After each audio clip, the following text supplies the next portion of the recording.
Hello, I'm Bert Martinez, and this is Money for Lunch. I'm coming to you from Houston, Texas, inside Polo's restaurant. And today's special guest is Chris Kelso. We're going to be talking about real estate and what's happening not only here in Texas, but nationwide. Chris, welcome to the show. Thanks, Bert. It's a pleasure to be here.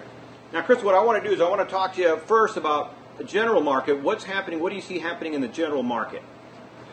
Well, the real estate market definitely has some challenges to it on a national level.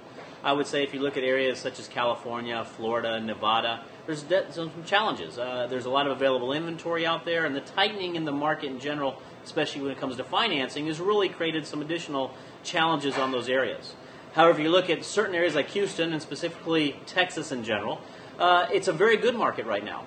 Houston, the other day, according to the Houston area realtors, has looked at a 9.1% appreciation in market value from 12 months ago to today. We've also seen our inventory levels, as far as the amount of inventory we have on the ground, is 6.4 months worth of inventory. Compare that to an area like California, it's almost 100 months, or Sacramento, 110 months worth of inventory. We're looking very good right now. So right now, Chris, would you say is a good time to buy a home? Well, it's always a good time to buy a home, but as I like to tell everybody, the best time to buy a home is when it's best for you. There's nothing that I can do to determine that. There's nothing that your realtor can do to determine that. The best time to buy a home is when you feel it's best. Now, there are certain scenarios, if you look at it today and see the market, rates are at an all-time low. Inventory in certain areas are very high, which allows you to be able to go out and negotiate the best deal for a new home. However, you have to be very cautious when you're doing so and understanding there is risk associated with putting your home on the market and buying a home.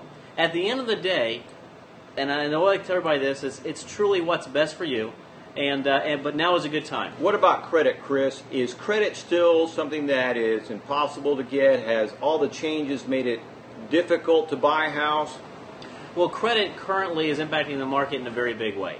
There's been a tightening in a lot of the lending standards that we've been seeing out there. And if you look at, in general, where we stood 2 years ago to today, a lot of individuals can't get the loans that they were getting 2 years ago.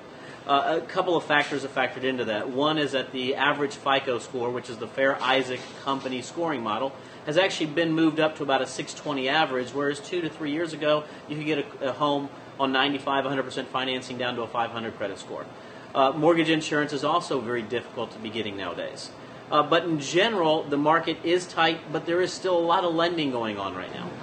Now, Chris, last year there was quite a bit made, or maybe 2 years ago there was quite of activity that centered around all the lender fraud. What has transpired since then? What's happening with lender fraud, or mortgage fraud, or real estate fraud, and also what's happening with RESPA? Well, real estate fraud was one of the aspects that got us into the trouble that we're in today, unfortunately. If you look at real estate fraud where it was 3 years ago, there was an overabundance of credit. And so it was very easy to try to get these straw buyers to come on board and to buy these homes. And unfortunately, a lot of individuals got swept away with easy credit, very little documentation associated with that credit. And there was a lot of fraud, unfortunately, that happened. Go forward now 3 years and where we are today versus where we were 3 years ago, and unfortunately real estate fraud is still very prevalent out there, and now it's sort of the opposite effect. What we're having is we're seeing that real estate fraud is now being caused by the desperation of individuals wanting to get into a home.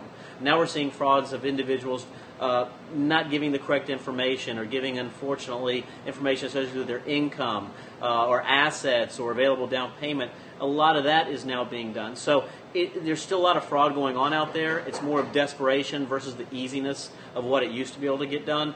And I don't think we're ever going to see real estate fraud truly go away from where it was. But hopefully some of the changes that are going on with RESPA and some of the new rules and tightening of the lending environment will make it easier for us to catch it, which I think it is doing.